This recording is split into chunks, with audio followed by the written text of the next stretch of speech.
Bachalakuri Joseph alias Ravan CM Chandrababu deputy CM Pawan Kalyan పై నోరు పారేసుకున్న యూట్యూబర్ ఆ నోటి దురుసుతోనే కేసుల ఊబిలో చిక్కుకున్నాడు. వరుస కేసులతో స్టేషన్ల చుట్టూ తిరుగుతున్నాడు. ఇంతలోనే రావణ్ నటుడు ప్రకాష్ రాజ్ మధ్య బంధాన్ని తెలియజేసే ఆడియో క్లిప్పులు బయటపడడం సంచలనం సృష్టిస్తోంది. మత కుల ఘర్షణలు రెచ్చగొట్టేలా ఇద్దరూ తాడేపల్లి డైరెక్షన్లో కుట్రలు చేస్తున్నారన్న ఆరోపణలు ఒక్కసారిగా హీట్ పెంచాయి. ఈ క్రమంలోనే రావణ్పై పోలీసులు ఉపా చట్టం కింద కేసు పెట్టారు. CM Chandrababu deputy CM Pawan Kalyan పై అనుచిత వ్యాఖ్యలతో కేసులో కూరుకుపోయిన YouTuber Bachchalakuri Joseph alias Ravan పై చట్ట వ్యతిరేక కార్యకలాపాల నిరోధక చట్టం కింద కేసు నమోదైంది. ఇప్పటికే 4 సార్లు అరెస్టై బెయిల్ పై బయటకు వచ్చిన రావణ్ పై గన్నవరం పోలీసులు పలు సెక్షన్ల కింద కేసులు నమోదు చేశారు. సెక్షన్ 147, 148, 152, 192, 197 1D, 353 1B కింద కేసు పెట్టారు. బిఎన్ఎస్ సెక్షన్లతో పాటు చట్ట వ్యతిరేక కార్యకలాపాల నిరోధక చట్టం ఉపా 39 సెక్షన్ కింద కేసు పెట్టారు.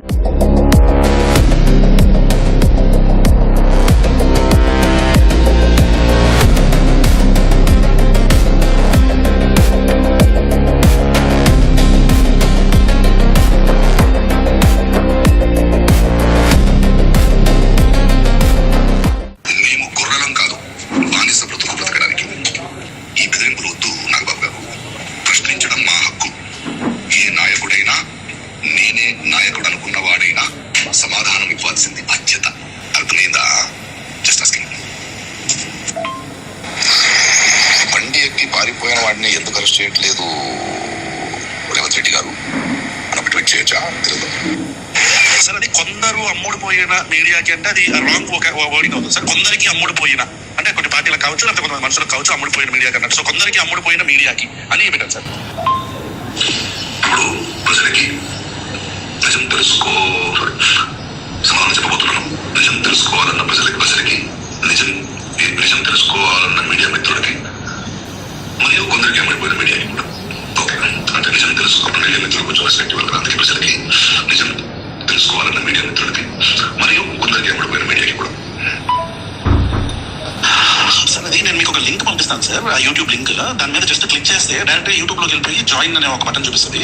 లైవ్ ని జాయిన్ అవ్వమని అది క్లిక్ చేస్తే మీరు లైవ్ లోకి వచ్చేస్తారు సార్. మీరు 7:45 అట్లా వస్తే మనం 8:45 or 9 దాకా మనం చేసి we will close it sir. ఆ లింక్ నువ్వు మెయిల్ లో పంపిస్తే నేను ఐప్యాడ్ ఓపెన్ చేస్తాను అంతే కదా. నేను ఫోన్ లోనే ఓపెన్ చేయాలి. దానికి ముందు 1 hour ముందు I talk to you.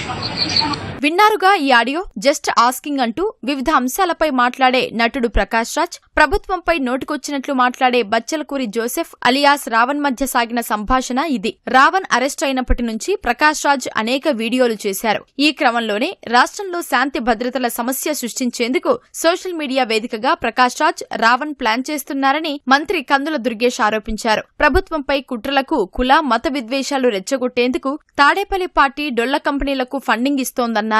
Just asking అనేటువంటి పేరుతోటి గొంతు చించుకునేటువంటి ప్రకాష్ రాజ్ కి మత ఘర్షణలు రేకెత్తించే విధంగా మాట్లాడే రావణ్ కి మధ్యలో ఎంతో అనుబంధం ఉంది.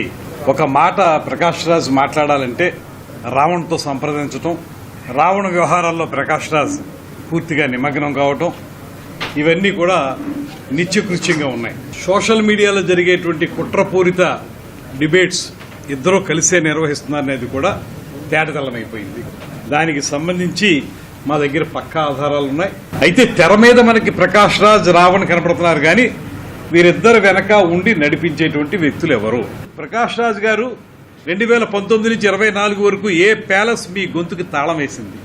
అప్పుడు ఎందుకు జస్ట్ ఆస్కింగ్ అని మాట్లాడలేకపోయారు? ప్రకాష్ రాజ్ గాని అదేవిధంగా రావణ్ గాని యాంటీ సోషల్ ఎలిమెంట్స్ గా తయారయ్యారనేటువంటి మాట స్పష్టంగా కనబడతా ఉంది. ప్యాలెస్ నుంచి వాళ్ళు సపోర్ట్ చేస్తున్న షెల్ కంపెనీల నుంచి మీకు నెల నెల ఎంత ముడుతుంది, ఎంత డబ్బు ముడితే మీరు ఈ రకంగా మాట్లాడుతూ ఉన్నారు? ఉపా చట్టం అంటే అన్లాఫుల్ యాక్టివిటీస్ ప్రివెన్షన్ యాక్ట్.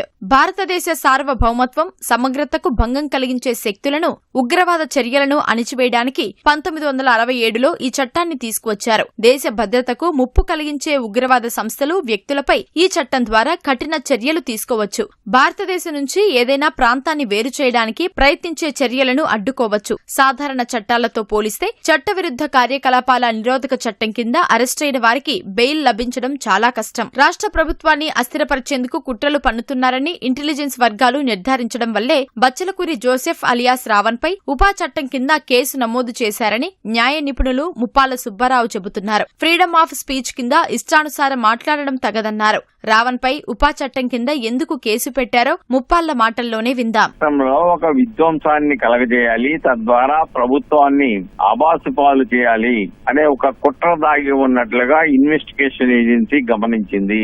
ఆ యొక్క కాల్ డేటా రికార్డులను పరిశీలించిన తర్వాత, ఆ వాయిస్ విన్న తర్వాత ఒక కుట్రపూరితంగా ఈ కార్యక్రమాలన్నీ జరుగుతున్నాయని చెప్పేసి నిర్ధారణకు వచ్చి ఆ యొక్క సెక్షన్ పెట్టిందనేది మనకు అర్థం అవుతోంది. ప్రభుత్వం చేసే తప్పిదాలను విమర్శించవచ్చు, ప్రభుత్వం చేసేటువంటి ప్రజా వ్యతిరేక విధానాలను వ్యతిరేకించవచ్చు, వాటిని విమర్శించవచ్చు.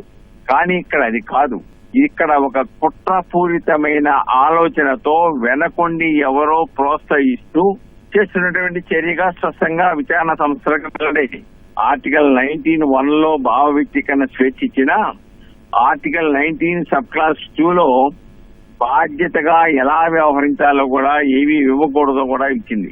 ఇక్కడ వాళ్ళు ఏదో చెప్తూ ఉన్నారు, పిఠాపురంలో అరెస్ట్ చేశారు, లేకుంటే సర్పవరంలో అరెస్ట్ చేశారు, లేకుంటే మచిలీపట్నం తీసుకువెళ్లారు, వదిలేశారు, కానీ ఈ విధంగానే చేస్తా ఉన్నారు అని చెప్పేసని. కానీ అప్పటికి ఈ ఫోన్ సంభాషణలు బయటికి రాలేదు.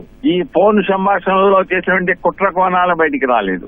కానీ ఆ సంఘటన తర్వాత కుట్ర కోణాలు, బస్సులు తగలబెడదామా, ట్రైన్లు తగలబెడదామా, లేకపోతే ప్రభుత్వాన్ని ఏ విధంగా అవమానపరుద్దామా, ఇబ్బంది ఎలా కోల్చాలి అనే ఒక కుట్రపూరిత ఆలోచన ఉన్నట్టుగా, కుల ప్రేరేపిత మత ప్రేరేపిత ఆలోచనలతో చేస్తున్న కుట్రగా దీని ఇన్వెస్టిగేషన్ ఏజెన్సీ భావించింది. అందుకే ఊపా సెక్షన్ పెట్టింది. కాబట్టి కుట్రపూరిత ప్రభుత్వాన్ని పడగొట్టాలను, ప్రభుత్వాన్ని కోల్చాలను, ప్రభుత్వంలో విధ్వంసము, అశాంతి, మత ఘర్షణలు, కుల ఘర్షణలు సృష్టించాలను లాంటి ప్రయత్నాలు ఎవరు చేసినా ఈ సెక్షన్ లో తప్పదు. డెఫినెట్ గా దాంట్లో ప్రతిదానికి కూడా మోర్ దాన్ 10 years పనిష్మెంట్ ఉంది. కొన్ని సంఘటనలకు వచ్చేప్పటికి జీవిత ఖైదు ఉంది. కాబట్టి నిరూపణ అయితే, కానీ పోలీసు వాళ్ళు శిక్ష వేయరు. కానీ పోలీసు వాళ్ళు విచారణ చేసి న్యాయస్థానంలో సాక్షులను ప్రొడ్యూస్ చేసి వాస్తవాలను న్యాయస్థానం ముందు పెట్టిన తర్వాత న్యాయస్థానం విచారణ అనంతరం న్యాయస్థానం శిక్ష విధించే అధికారం అయితే ఉంది.